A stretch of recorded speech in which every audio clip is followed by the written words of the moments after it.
ధర్మస్థల ఆలయంలో అస్థి పంజరాల వేట కొనసాగుతోంది.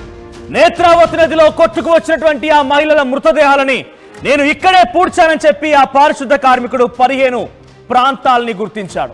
అయితే ఆ ప్రాంతాల్లో వెలికితీత ప్రక్రియ కొనసాగుతోంది. 12 మందితో కూడినటువంటి ఒక కార్మికుల బృందాన్ని ఏర్పాటు చేశారు సిట్ అధికారులు. చాలా సీరియస్ గా తీసుకున్నారు. నిన్న ఆల్రెడీ ఒక మృతదేహాన్ని వెలికి తీసేటువంటి క్రమంలో అక్కడ తవ్వకాలు చేపట్టారు. 15 అడుగుల లోతు 8 అడుగుల వెడల్పుతో చాలా పెద్ద ఎత్తున తవ్వకాలు చేపట్టారు. అది తవ్వుతున్నంతసేపు రకరకాల వార్తలు చర్చనీయాంశంగా మారాయి. మృతదేహాలు వెలికి తీశారని చెప్పి ఒకరు, ఎముకలు బయటపడ్డాయని మరొకరు, పుర్రెలు బయటపడ్డాయని మరొకరు రకరకాలుగా మాట్లాడుకున్నారు.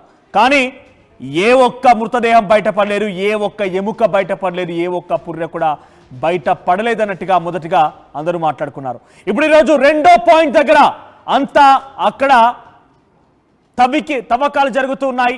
రెండో పాయింట్లో తవ్వకాలు జరుగుతూ ఉన్నాయి. అయితే అక్కడ కూడా 15 అడుగుల లోతుతో 8 అడుగుల వెడల్పుతో తవ్వకాలు జరుగుతున్నాయి. మరి ఈ రోజు ఎటువంటి అంశాలు బయటపడతాయో చూడాలి. అక్కడ మహిళల పుర్రెలు ఉన్నాయి, మహిళల అవశేషాలు ఉన్నాయి, అస్థి పంజరాలు ఉన్నాయని చెప్పి ఆ పారిశుద్ధ కార్మికుడు చెప్తున్నాడు.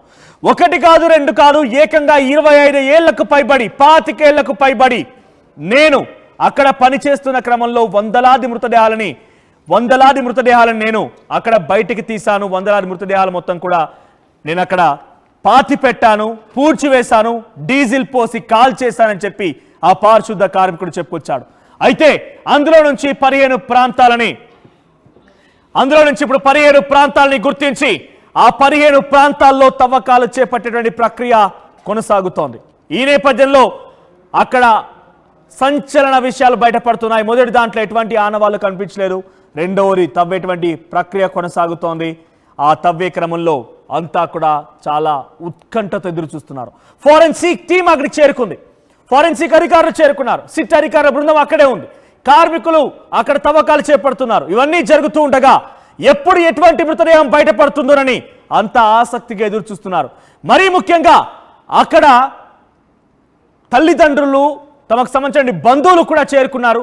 వారంతా తమ కుటుంబీకులు ఎవరైతే మిస్ అయ్యారో వారి మృతదేహాలు బయటపడతాయని చెప్పి చాలా ఆశగా ఎదురు చూస్తూ ఉన్నారు.